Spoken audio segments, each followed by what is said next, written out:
Oh, please, Brother Hazel, go ahead. Help me out, if I'm wrong with saying this, but also when a minister or apostle or minister reaches to a higher level, like you were just mentioning, into the restored church, isn't it also true that as he rises up above that, there's more authority in what he says, that there's a judgment coming after that?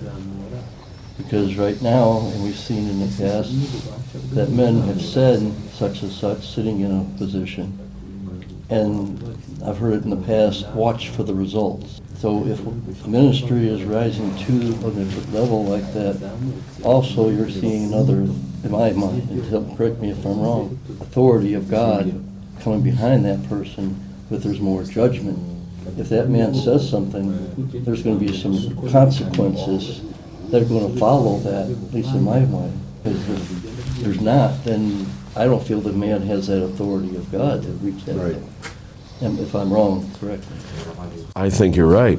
If you were to study the signs of an apostle, the signs of certain ministerial offices, there are things that go along with that are part of the reason why, and maybe everybody in this room doesn't realize this, but we do not use that title.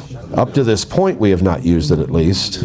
I've had people I worked with overseas in Africa and in South America and other places that have ministers in their area that are apostle so-and-so, apostle such and such. I realize that title just means one who's sent, so some people are, what's the big deal? It just means one who's sent. There's a little bit of a distinction. It's not just one who's sent. Every minister, if he's a true minister, is one who's sent. So why would then an apostle be called one who's sent if that just means the same thing all ministers? It doesn't. One who's directly sent. Yeah. Not every minister is directly sent. The Spirit might have given you the witness to your ministry, or the Lord might have talked to you in a dream or something, but you've got to have more of a direct line of authority. When I say directly, it's more than just directly like the Lord looked you in the eye and told you, like he did with the apostles in his day. There is that Luke 6 where he came down from the mountain after praying. Then he chose those 12. They already were part of his disciples, but he chose those 12. That was direct choice, but there's also a direct line of authority. See, there was nobody between Jesus and those apostles. I mean, in terms of a pecking order, I'm trying to think of words for our translators, chain of command, it was Jesus and an apostle. Now, you might think every minister is in that position, but that's not always true. Sometimes you're in the ministry because somebody else who was in the ministry helped to train you and prepare you, and so to some degree, they are at least partially responsible for you being in the ministry. I probably wouldn't be in the ministry right now. In fact, it would have taken some miracles for me to be in the ministry if a number of unique things had not occurred. I mean, full-time pastoral ministry. If Mansfield hadn't opened up, Brother Chappell, there were no churches in our area that I could pastor if God had called me. That's why I say, I feel like the manpower we have in our assembly that is so astonishing. God's got something that he's getting ready outside of here that we just have to get ready inside here. And then what he's got outside there is going to start opening up. That church opened up, and this shows you how tactical God is. That church opened up in an unfortunate way because of the coming together and because there was a split. Now, I wouldn't have known this at the time, all right? I wasn't aware of my growth, but right at the time I was coming to the place where I was ready. I didn't think I was ready, but where I was ready in my spirit more than anything else to serve at that capacity, that's when it opened. God timed that perfectly so that when that opened, I was ready to fill that type of a role. And I think he's in that kind of preparation in our assembly right now where he is preparing people. That's why it's so important that we get involved with everything we can. Everything that's going on in this church right now, you want to be involved with. Every service you can get to. If it's a Bible study, it might be pretty important right now. It may be preparing you for something. There's something you may need to know. Even if it may not seem applicable in the moment, just wait. I'm trying to remember where we were headed originally. One who's directly sent. An apostle being one who's directly sent? Yeah. There's a more direct line of authority for an apostle. An apostle simply has more authority. Like I said, it's not that every minister can't get it directly from the Lord and isn't called directly from the Lord, but you might say there's a more intimate, closer relationship between Jesus and an apostle than there would be with other ministers. Now, any minister's got to have an intimate relationship with the Lord. But you do realize Jesus dealt with the 12 at a level he didn't deal with all of the disciples. And even among the 12, we know he had even an inner circle, didn't he? Who were they? Peter, James, and John. It appears to me, my humble view is that Paul was at that level once he was called and operating in his office, that Paul was at the same kind of level Peter, James, and John were at, which is a high inner circle level. And in Jesus' day, there was a very small window for that. So those men pretty much were the inner circle until the apostles died off the scene. The last of the inner circle, John, was alive longer than any of the rest. An inner circle like that in a local assembly will probably change over time as people get older and some people pass off the scene. There was a day when my grandfather was part of the inner circle of the ministry in this church. He was one of the most principal men in the ministry in the local church. And others in those kind of roles, people like Brother Chet Smith, and we go through other people we could list. Called an assistant pastor. Even some of them were given titles like assistant pastor. Generationally, those things change, where men will go off the scene and other men will rise. So there's a lot more opportunity in our day than there was in the days of the early church, because we've got generations that we've been working. They had one generation. I believe when some of these ministerial offices come, I'm going to tell you one way you're going to know. That's one of the things we were touching on, wasn't it? Some of the signs. Right. I would think there would be some miracles to back up that apostle. And that doesn't mean everything. Just study your Bible. You'll find out they had plenty of times they couldn't heal people. Just because somebody was even an apostle didn't mean they just had carte blanche to, there's another one, might be hard to translate, that they had the ability to just freely heal whoever they wanted to. They left people behind sick sometimes on their trips. Yes. There's people that they prayed for, they were worried over, telling them to take this or that for their sickness. You didn't need to do that if you just lay hands on them or say a prayer. There's things even those mighty men of God struggled with that they couldn't resolve. So I wouldn't expect that that's what we'll be seeing. One of the ministers at one of our ministers' meetings here lately, one of the brothers said, I'm looking for more healings. They said, some things just haven't been healed. I agree and I disagree. I agree that we, of course, are looking for more healings, but there's some things that may never get healed this side of the resurrection. We can't think, I'm not going to believe the church is restored until everything I want healed gets healed. You're never going to believe it's restored. I'm not going to believe the church is restored, and here's something that we might get wrong if we're not careful. I'm not going to believe the church is restored until we have complete unity on every doctrine and everything else. You think? Nope. Did the early church ever have to come together and debate over any doctrine they might have different? Acts 15, thank you. They weren't agreed on the issue of the Gentiles. And I'm not 100% sure they were agreed on it even after that. As much as they sent out letters, and there were still some outliers that we're not doing it that way, or we're going to keep doing it this way. There's some that say we're going to hold on to our traditions. We're doing it the way the fathers did it, the Jewish fathers I'm talking about. And Paul was, you do understand you don't need to keep doing that, right? We're in a different dispensation, but no, that's the way Moses did it. How do you argue with Moses, Moses is a bigger man than any of them in their mind. But sometimes dispensations change things. I'd be looking for miracles, and I don't mean back-to-back things, but I mean it would be enough for me to even see one really clear miracle. But I've seen some. Now, I'm not claiming any office by saying what I'm about to say, all right? But I mean, we can miss it sometimes because it's already happened, some signs have already happened. Yes. There's more signs to some of these offices, all right? So don't get ahead of yourself and think I'm saying they're here. In whatever office this would represent, I'm not claiming any office because of this, but Brother Chappell, we had several incredible miracles occur in Mansfield not long after I started pastoring there that I needed to have happen to keep me encouraged, because it was a very, very difficult time where the church was deep down in despair and broken and didn't know if there was any hope for that church to come back from the blows it had taken. This is what I was thinking of. One of the miracles, some of the people came back to church. Yes. I said a prayer when I first got there. I laid all kinds of fleeces out, Brother Hazlett. I was worse than Gideon. I could never pin Gideon down and say, come on, man, he made the fleece wet and the ground dry. That wasn't No, I could never give Gideon a hard time because I was worse than Gideon. I asked the Lord all kinds of things. It is absolutely amazing. Every single sign I asked him for, he gave me. And I mean, I asked him for more than Gideon did. And some of them were pretty outlandish. I gave him a list when I first got there. Think how foolish this is, brethren.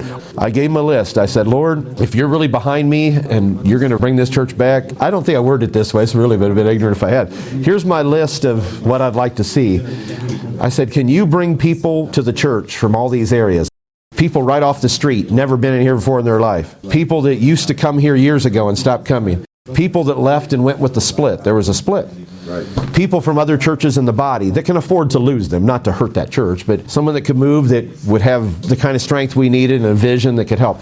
I had a whole list like that. And I mean, I was serious about it. I said, Lord, if you're behind me, what a foolish thing to say. He already made it clear he was behind me, but I said, Lord, if you're behind me and you want to, why would you have sent me there if you didn't want to? But within 1 year, within 12 months, every single ask was answered. That's when Tom and Gloria came back to church, Steve. They had gone with the split. That's when Ed and Wilma Wren started coming back to church. That was one I asked too. Forgive me, I'm going to be blunt. I said some of the ones have been driven away by, forgive me, ungodly shepherds. Yes. They came back. We had people come in right off the street. We had Rodney moved here from Brother Whittle's church in Minnesota. He was the first one. And then he married Melanie Benfield, and she moved from Memphis, and it just kept going. At the end of that year, I wasn't even thinking about it, but at the end of the year, I looked at our attendance sheet, and I said, oh my Lord, every single thing you answered. You see what kind of God we have?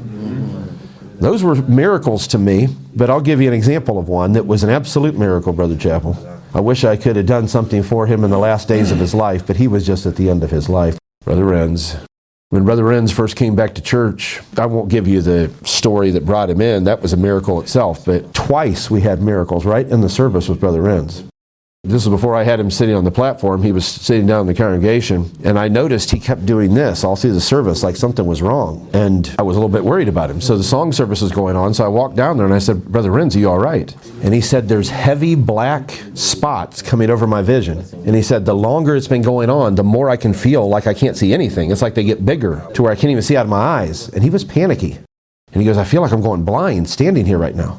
Nobody in that church knew what was going on, and we never advertised it afterwards, other than Brother Renz testifying about it later. I put my hands, I didn't do it intentionally, just the way my hand fell on his face. My ring finger on this hand and my thumb touched his eyes. The second they did, I felt the Spirit rush out of me like a bolt of lightning. And his head went back like that. His eyes got big as saucers. He said, it's all gone, Brother Bear, it's gone. Never came back. Praise God. Then he had an appointment with a heart doctor where they said, you're going to very likely, like our precious brother Tom is facing open heart surgery. He said, you're very likely to have open heart surgery. This is very serious issues. He had a whole list of problems with his heart. And of course, we were praying with him. That service, he was sitting on the platform. And everyone was reaching out praying for him. And I walked around. I'll never forget this feeling either. And I didn't know he was feeling what I was feeling, which was a double witness. I walked around and I felt the Lord with the strongest statement to me, just put your hand on his chest. Just flat out put your hand on his chest. And I put my hand on his chest and I felt that warm feeling when the Spirit's moving through you. I mean, it was like a warm water filled up my arm and just went down my hand. I felt it go right into his chest. And he kind of went like that, but that's all he did. Nothing else was said about it. He didn't say anything to me about the rest of the service, Brother Chappell. He went to see the doctor. It was the very next day he was going to see the doctor. This is one of those stories you kind of know where it's going, don't you? The doctor said, this is unbelievable. I can show you your scans. He says, it's all gone. It's as if somebody just went in there and moved things around. And Brother Renz just kind of smiled at him and guess somebody did. Well, I didn't know about any of this. He didn't even call me. You think he'd call me on the phone and tell me? No, Brother Chapley, wait till the next weekend. Shows up the next weekend. He says, Brother Bear, he was so low-key. So, Brother Bear, something I got to tell you. He was crying, though. And he said, when you touched me last weekend, when you set your hand on my chest, I felt another hand move inside of my body and start moving pieces in my chest. He said, and God healed me. Those are miracles. So we've had those kind of signs in our churches. We've had miracles. I'm a miracle sitting here. Brother Moore is a miracle. The fact that we lived through stage 4 cancer that the doctor said is absolutely inoperable and there's nothing that can be done but just barely give you a little more life, and we're sitting here cancer-free is a miracle. So if we keep looking for miracles as our sign, we may miss something because we've already gotten those kind of signs. There's other signs I'm looking for. I hope we get more miracles. We need some, don't we, John? We need some miracles. How many things did Israel miss? How many times did God do miracles for Israel? What's the next thing, Lord? And Jesus, you know what he said? You're always looking for a sign. Look at all that we've done, and you're still wanting a sign? What more signs can I give you? And so I think we've had those kind of signs to back up the ministry. What I'm looking for is a couple of things. I'll just mention two. One of them is a greater command of the Scripture than we've ever seen. More clarity. Another one is more authority. And I don't mean people giving you commands and acting dictatorial. I mean, you feel a weight that is weightier in a man's calling than you've ever felt before. Where you're like, okay, now, all I have to do is sit down with that person, and I know I'm in the presence of something different here than I've experienced before. That could be offensive to some people because they say, well, bless the Lord, brother so-and-so from ages past. There's no past person that's the earmark of what's coming. This has to be weightier than any minister that's ever been before in this body. Brother Sodders and others that have gone before us, it'll have to be weightier than that.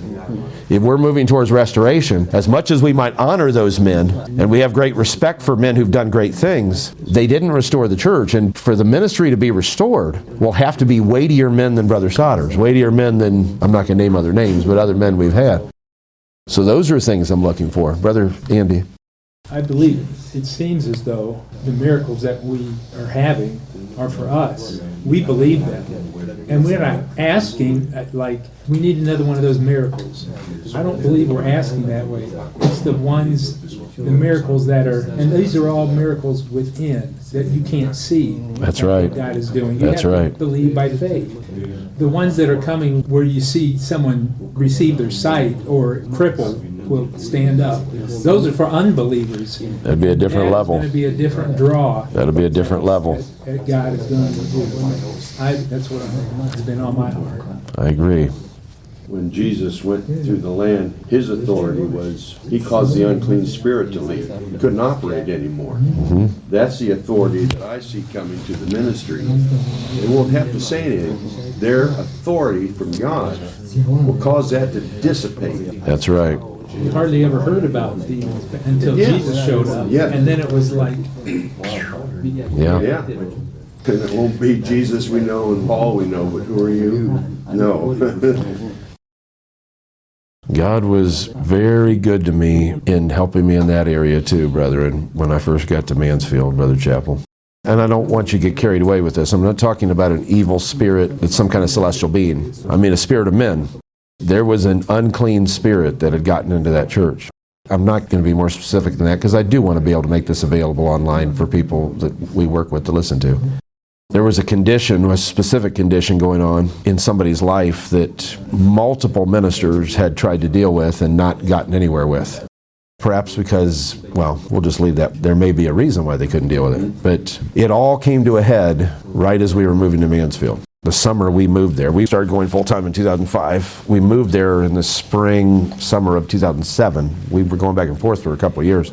It all came to a head, and I mean really came to a head. The whole church wasn't aware of what was going on, but it really came to a head. And God gave me the strength and the wisdom to deal with it. And I can still remember a couple of pastors spoke to me afterwards who knew about that situation. They know the history of it. And they're like, do you know how many ministers tried to deal with that? They couldn't deal with it? Do you realize that you were the first person that's gone in there and immediately were able to have the authority and the ability to deal with it?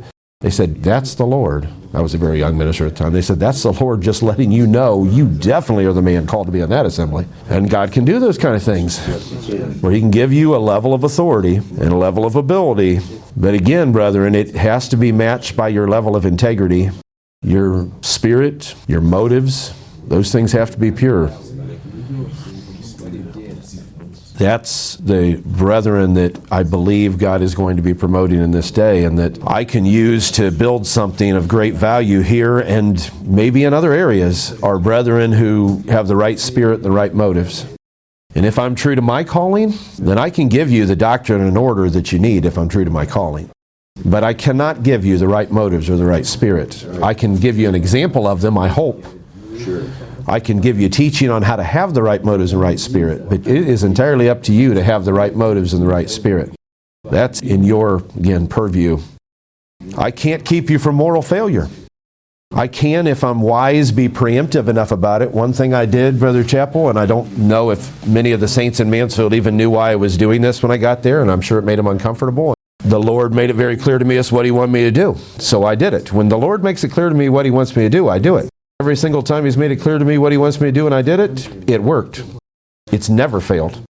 So I've learned to know the voice of the shepherd, and I mean that one, the chief shepherd, well enough that if I hear that voice, I've had times when I had to take a stand on things that were controversial. I'm not talking locally, I mean at the body level. When I heard the voice, there was no pause. There was no, now if I do that, Lord, I'm going to have some conflict. It didn't matter, because once you know the voice, see, that's what I want every one of you brothers to be familiar enough with that voice. It's not my voice. Maybe sometimes it'll be heard through my voice. I hope so if I'm doing my job right. But it's another voice that's higher than mine. And once you get familiar enough with that voice, you got to be really sure of it, because you and I both know, Brother Chappell, and many of you as well, especially if you've been here any length of time, know there's a lot of people out there. We've got ones that have caused great trouble in the body who claim the Lord told me such and such. God told me such and such. Told me to say this, to do this. I don't want you becoming wild cards saying, thus saith the Lord, he told me. I don't care if it agrees with the Bible or Brother Bear or anyone else. Let me tell you something. You need to be familiar enough with the real thing. Not your emotions caught up in it. That's what happens quite often. We get our emotions caught up and we have a feeling or a prejudice, or we just have sentiment. So much of what is a challenge to our body right now is related to sentiment. That's a soft word for what it is, all right? I'm going to use that word, though.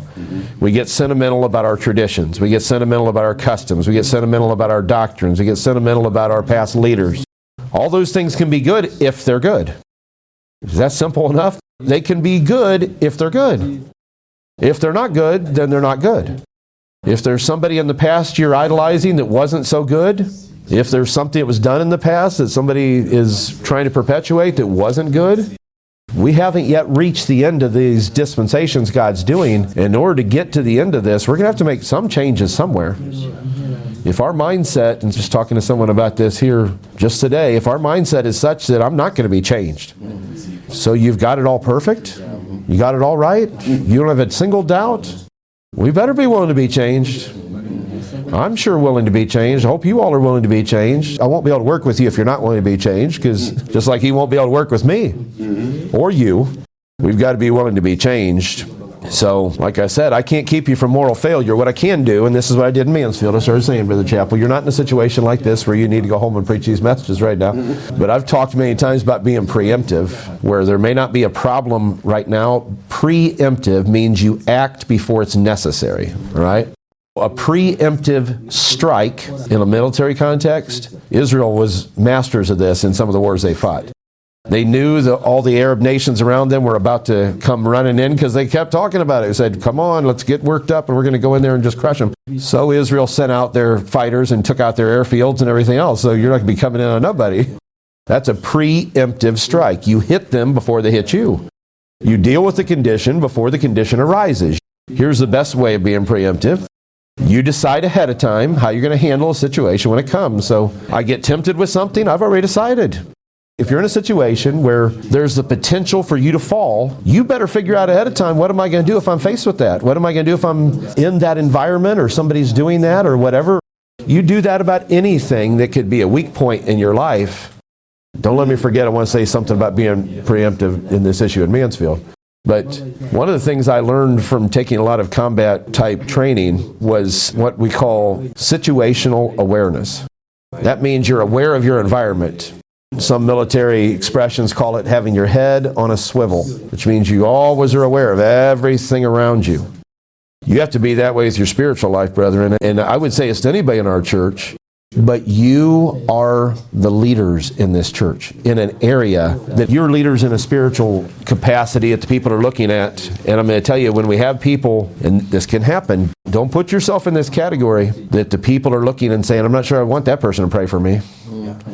I don't know why that person's on the platform. If there are people wondering why you're on the platform, something is not right. That's right. If there's people saying, I'm not sure I want them praying for me, there's something not right, and that will have to be dealt with, because we can't have that. Now, that doesn't apply to any of you. There's no one in this room that applies to, all right?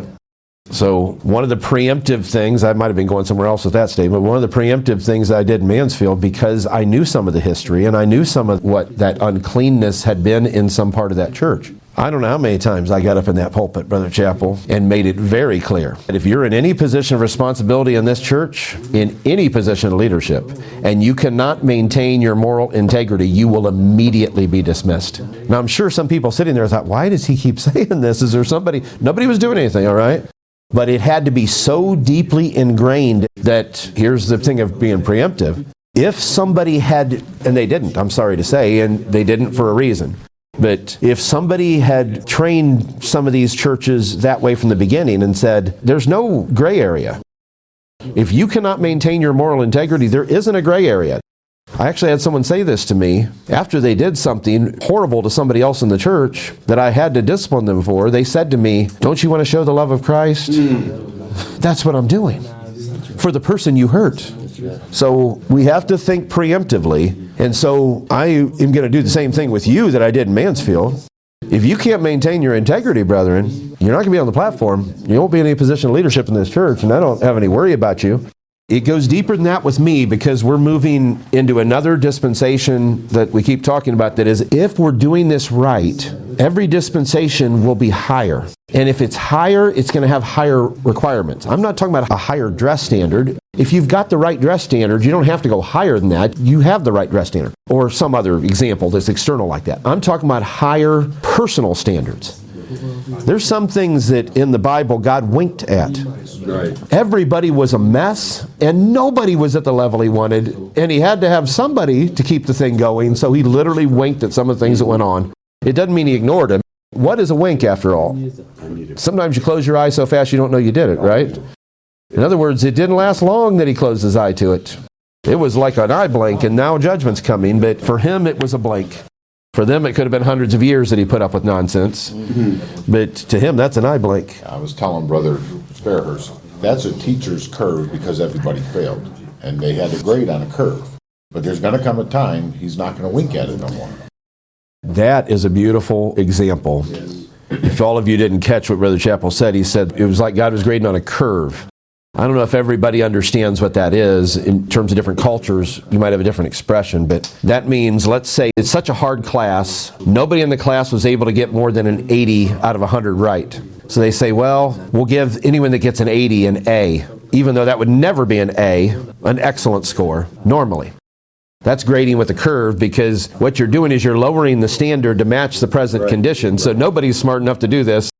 That's a perfect example because the curve is starting to straighten out. Yes, yes it is. I hope everybody got that. The curve that God has been grading his people on is starting to straighten out. We're moving toward a point where there's not going to be any curve. There's not going to be a lot of room for error. Correct. Now, what I mean by there not being a lot of room for error, I said I absolutely will not tolerate immorality in the leadership of this church. Now, I don't think I have to worry about it, and I pray I never do. But I'll take a step further than that. I will not tolerate a bad spirit in the leadership of this church. Yes. I don't mean at home you lose your temper. I'm talking about in this church. If you're in this church, working in a leadership capacity in this church, and you cannot keep your spirit right, if you lose your temper or do some nasty thing to somebody else in the church, I will not tolerate that. I don't expect any of you to do it, all right? But this curve is flattening out, and there's not a lot of room for error. If we want to continue getting the favor that God has been giving our church, Amen. some things cannot be tolerated. Not in us, not in ourselves. I've got to look at myself in the mirror and I've got to say, all right, Lord, what is in me that maybe you winked at, maybe you put up with because you love me and you were giving me grace and giving me space to repent or space to correct the condition. And God knows it takes time for some things. He's not expecting to be corrected in a moment when it's something that may take 10 years to correct. If you've had something deeply ingrained in you, it's part of your personality or something. But the space is narrowing. I don't know which one of you were referring to. Was that you, Brother Hazel, how God deals with things in different dispensations? Yes, we're judgment.